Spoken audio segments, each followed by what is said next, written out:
dans vos 10 items, les 5 items sur la possibilité d'intégration, je trouve que les réponses des personnes que vous avez consultées sont paradoxales, puisque le 5e item serait qu'ils ne sont pas doués intellectuellement. Comment peut-on ne pas être doué intellectuellement quand on a une culture riche, quand on est créatif, quand on est doué manuellement et quand on a des capacités artistiques? Merci. Je vous pose tout de suite la deuxième question. C'est à propos de l'UNESCO. Donc en 2006, l'UNESCO a refusé d'adopter le flamenco d'Andalousie au patrimoine. Il y a un problème à l'UNESCO. C'est que l'UNESCO dénonce le fait que ce sont toujours les pays, entre guillemets, riches qui proposent et qu'on laisse de côté les pays émergents. Alors, est-ce que c'est parce que c'était l'Espagne qui le présentait? Est-ce qu'ils ont donné vraiment la raison? Est-ce que l'UNESCO a dit pourquoi ils n'acceptaient pas le flamenco? Voilà, merci madame. Je vous remercie pour votre question et moi j'aurais voulu, plutôt que répondre directement, vous poser des questions tout à fait pertinentes qui pourraient nous permettre de débattre un petit peu, que la salle débatte, qu'on débatte ensemble. Alors, je vais reprendre la première. Et vous allez me dire si je retranscris bien vos propos. Alors, item, les gitans peuvent s'intégrer car ils ont une culture riche. 73% de réponses positives, une culture riche. Deuxième question, les gitans peuvent s'intégrer car ils sont doués intellectuellement, 6% de degré d'accord. Et Madame nous dit avec justesse, c'est contradictoire parce que, ou ça le paraît du moins, comment peut-on dire qu'ils ont une culture riche et dire qu'intellectuellement ils sont pauvres? Alors, avant moi de donner une réponse que je n'ai pas obligatoirement, pas pour celle-ci peut-être, mais peut-être que quelqu'un dans l'assistance voudrait répondre à Madame. Je répète, j'insiste, les gitans peuvent s'intégrer car ils ont une culture riche, 73% d'adhésion. Les gitans peuvent s'intégrer car ils sont doués intellectuellement, 6% d'adhésion. Donc, il semblerait qu'il y a contradiction. Donc, à votre avis, qu'est-ce qui ne va pas là? Qu'est-ce qui cloche?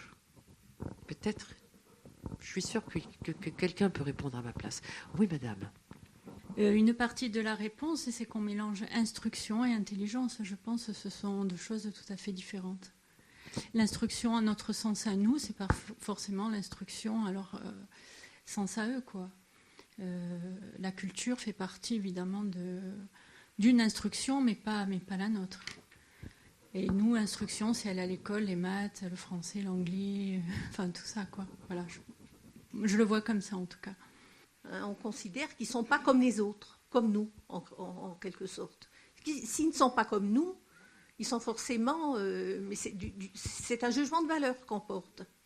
Excusez-moi, moi je n'essaye pas de répondre à la question que vous avez posée tout à l'heure, mais depuis tout à l'heure, il y a une question qui me tracasse. Quand vous avez, entre autres, posé la question en parlant d'intégration, peuvent-ils s'intégrer? La question, c'est comment concilier intégration? D'abord, que veut dire exactement intégration? Vous avez parlé aussi à un moment d'insertion. Comment concilier intégration et respect des différences culturelles qui sont importantes, puisque vous avez parlé et respect de ce patrimoine collectif immatériel. Qu'est-ce que ça veut dire intégrer une communauté? Qu'est-ce que ça veut dire pour le hors-groupe et qu'est-ce que ça veut dire pour la communauté en question? Pour répondre à votre question, je pense que vous avez évoqué le fait que la population gitane utilisait un petit peu leur fierté comme motivation de leur estime de soi. Et je pense que la réponse de la population, donc des 100 personnes que vous avez interrogées, c'est aussi un petit peu une défense de répondre de la sorte et peut-être pas un acte discriminatoire. Je ne sais pas si vous m'avez compris. Du fait, ce que je veux dire, c'est que les réponses que vous avez reçues donc des 100 personnes interrogées, c'est... Comment dire? Je me comprends, hein, mais...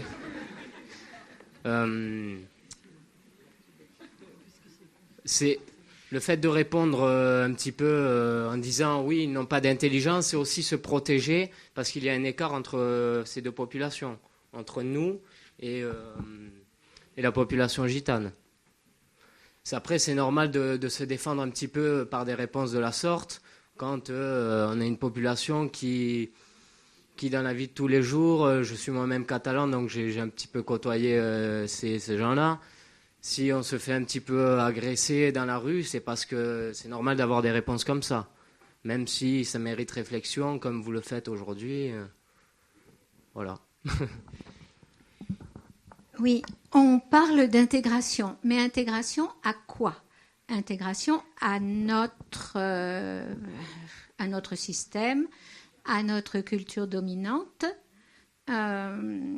C'est supposé quand même que nous aurions la vérité. Et il faut peut-être voir à long terme, parce qu'on a exactement la même attitude que pendant le 19e siècle et début du 20e siècle, pendant la colonisation, vis-à-vis des colonisés. On a exactement la même attitude envers les tziganes.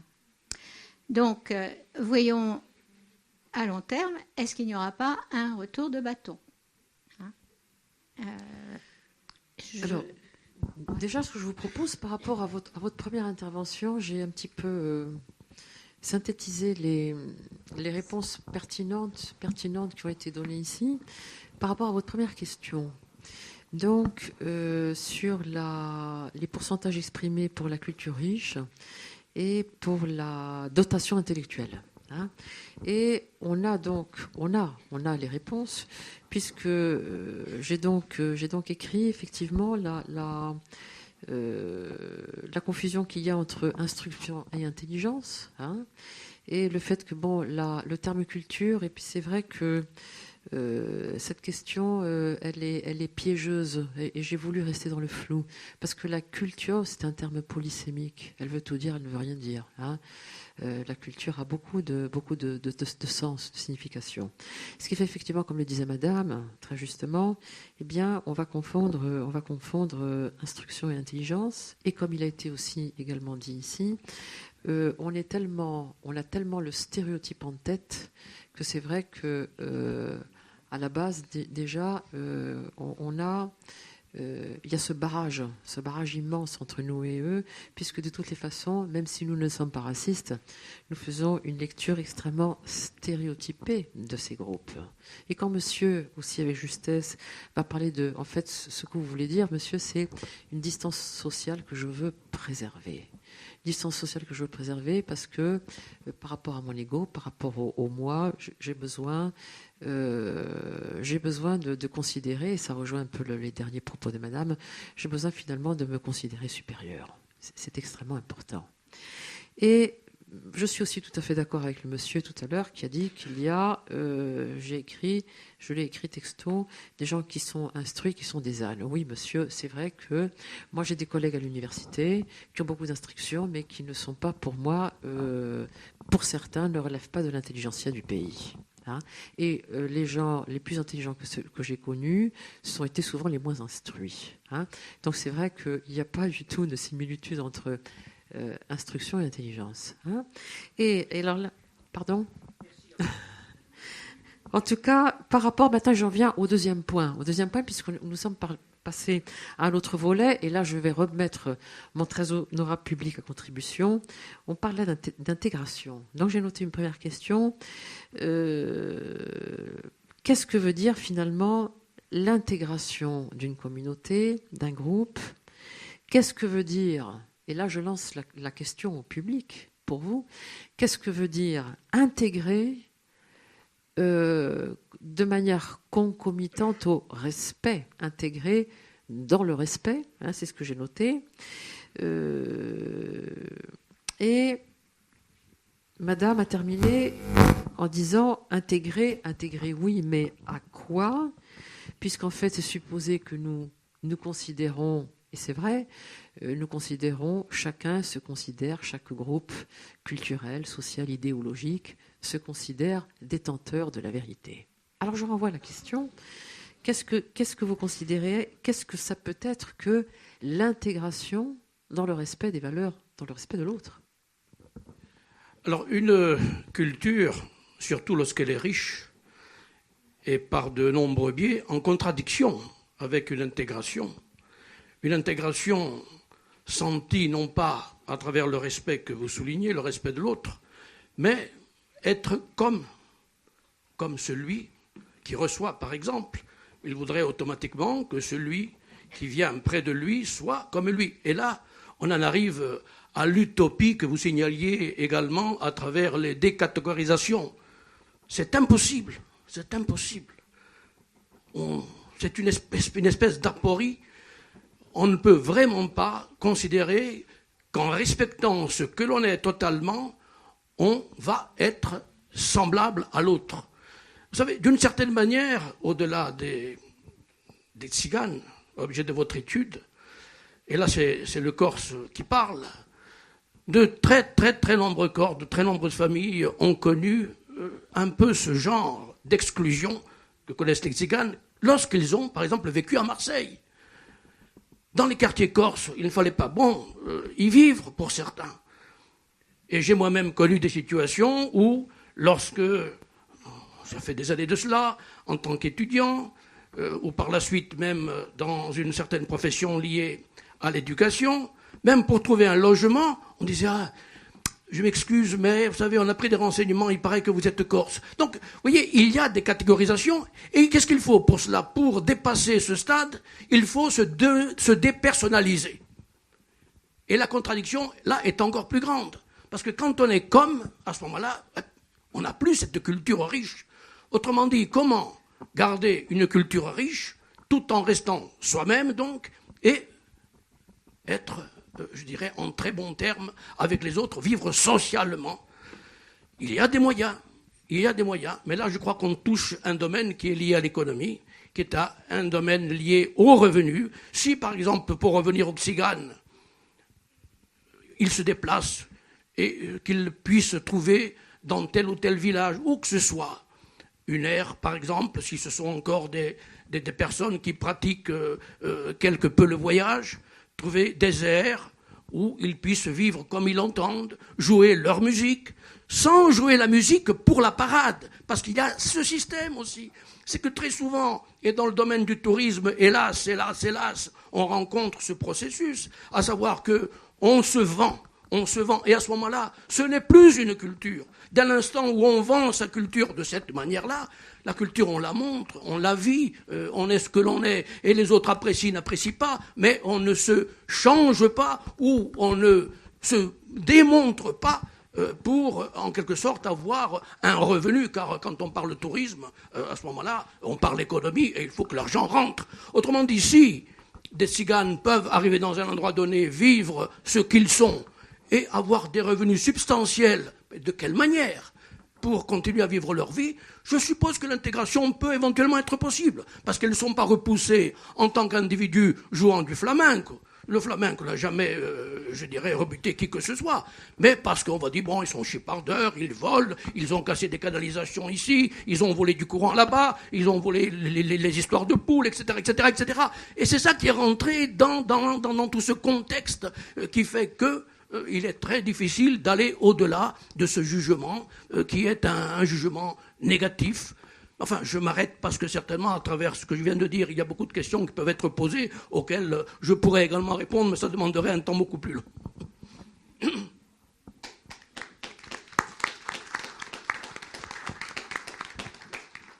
Question ?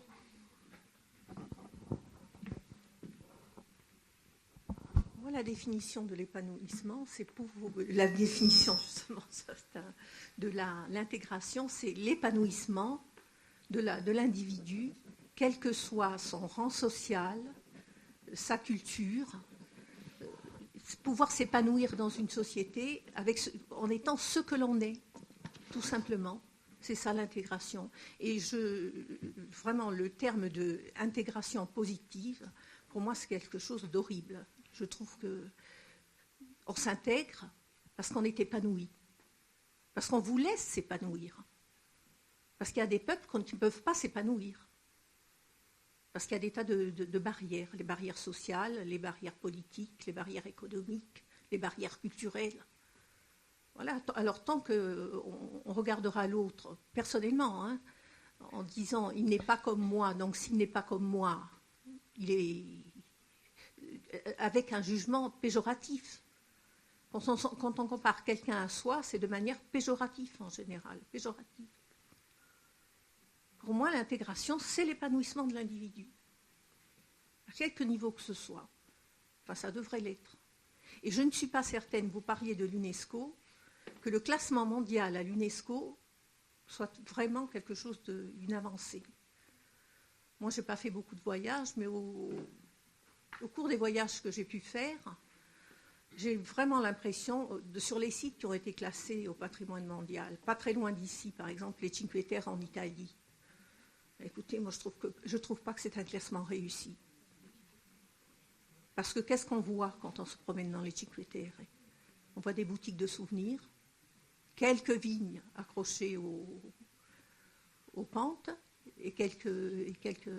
J'ai vraiment l'impression que le classement mondial à l'UNESCO, c'est un classement marchand. On vient vous voir et on dépense dans les boutiques.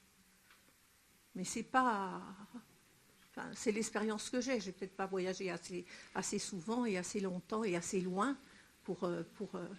mais tout près de chez nous, moi je trouve que les Cinque Terre, c'est le contre-exemple pour moi.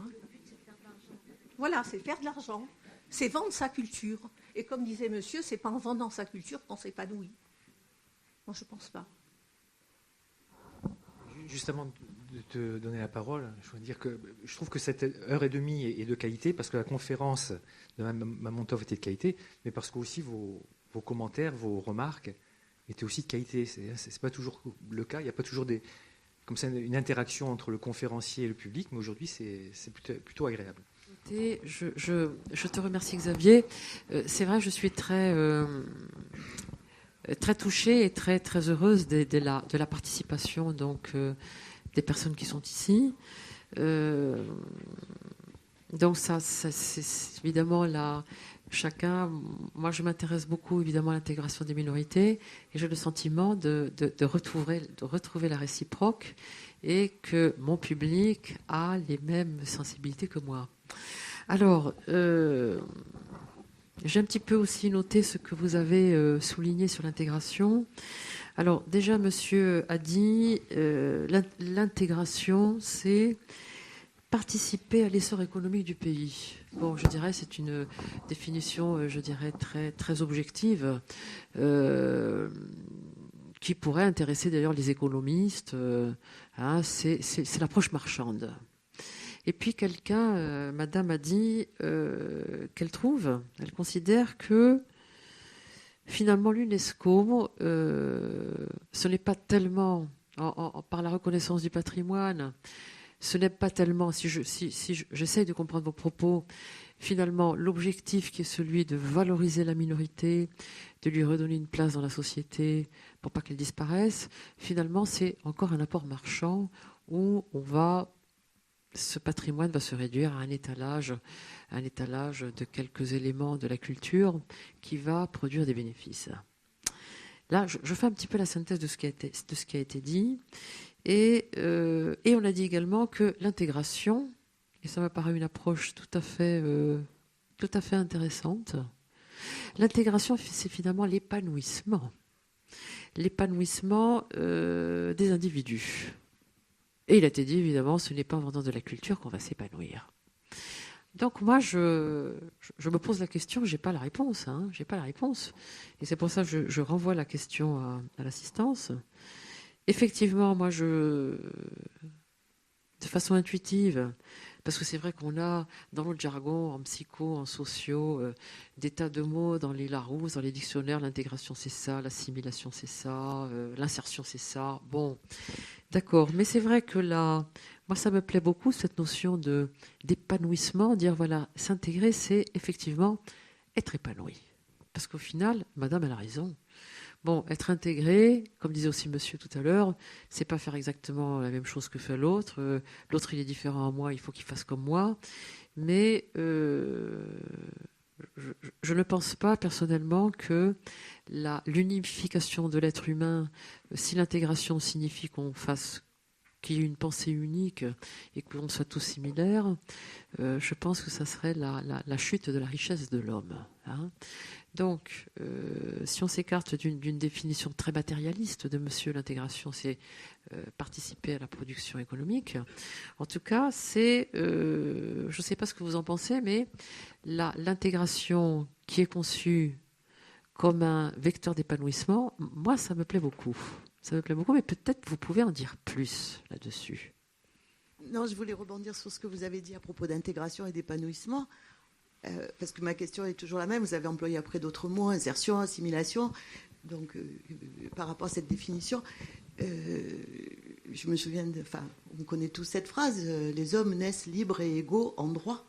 Est-ce que l'intégration, ce ne serait pas simplement se dire que tous les enfants tziganes et les enfants de toutes les communautés du monde, ou de la France, si on peut se limiter à la France, sont égaux en droit et libres à eux de faire ensuite ce qu'ils veulent de leurs droits, peut-être à l'intérieur de leur communauté ou peut-être à l'extérieur de cette communauté. Parce qu'à ce moment-là, on parle d'individu, de droit de l'individu. Et autre question, le droit de l'individu par rapport à sa communauté d'origine, c'est encore autre chose que la place de sa communauté dans une communauté plus importante. Mais moi, j'ai des réponses sur rien. Je n'ai que des questions et de plus en plus de questions au fur et à mesure que le débat avance. Peut-être juste un mot sur le tourisme. Étant donc aussi faisant partie du peuple corse, le tourisme, c'est une autre question, mais c'est quelque chose que je trouve qu'il faut prendre avec beaucoup de précautions. Moi, j'ai souvent, dans des discussions, l'habitude de faire la différence entre le touriste et le voyageur. Et il me semble que le tourisme est quelque chose qu'il faut manier avec beaucoup de précautions et que le touriste n'est plus le voyageur d'antan qui venait vraiment à la découverte d'un pays, justement, d'un peuple, d'une culture, qui apportait ses propres récits. Enfin, ça, Ulysse. Hein. Voilà, si tous les touristes étaient des Ulysses qui viennent à la fois demander l'hospitalité et apporter leur propre culture, leurs propres histoires, et puis qui repartent plus riches après, ce serait sans doute très différent. Le tourisme est lié à la consommation. L'exemple que vous avez donné des cars qui se garent sous le... Enfin, je ne connais pas l'endroit, ça m'a fait penser aux cars qui vont dans les villages africains où sur commande, les femmes dansent. Et j'ai peur peut-être qu'un jour, on nous demandera de nous habiller en noir et de nous asseoir sur les murs des villages, sur les muraillettes des villages pour être prises en photo, quoi. Je suis tout à fait d'accord avec madame. Je trouve l'ethnotourisme, je vais peut-être y aller un peu fort, dangereux. Tout ce que je souhaite, c'est que chaque peuple, dans le milieu où il est, garde le plus longtemps possible sa culture, évolue avec les droits et les devoirs s'il est dans un cadre étatique. Chaque être humain a des droits et des devoirs. Voilà, pour moi aussi, c'est cela. L'intégration et l'épanouissement en gardant sa propre culture. Voilà. Là, maintenant, je me tais. Écoutez, je crois que, parce que j'ai un temps, je crois qu'on arrive au bout, là, Xavier. Moi, il ne me reste plus qu'à... Je regrette qu'on ne puisse pas continuer à échanger. Simplement, pour terminer, oui, vous avez raison de craindre le tourisme ethnoculturel. Il faut qu'il soit fait dans des conditions très, très, très particulières. Je regrette beaucoup qu'on ne puisse pas continuer, parce que j'étais vraiment enchantée de ces échanges avec vous, tout à fait enrichissants. Et il ne me reste plus qu'à vous remercier très vivement d'être venu. Et j'espère qu'on se reverra. Et en tout cas, moi, dès qu'il me sera possible, soyez assurés que je reviendrai pas en tant que touriste, c'est un mot dont j'ai horreur d'ailleurs, mais en tant qu'ethnologue, personne qui a vraiment... j'ai une grande envie de connaître les Corses, et je dirais l'identité des Corses, parce que je crois que la Corse est aussi victime de catégorisation.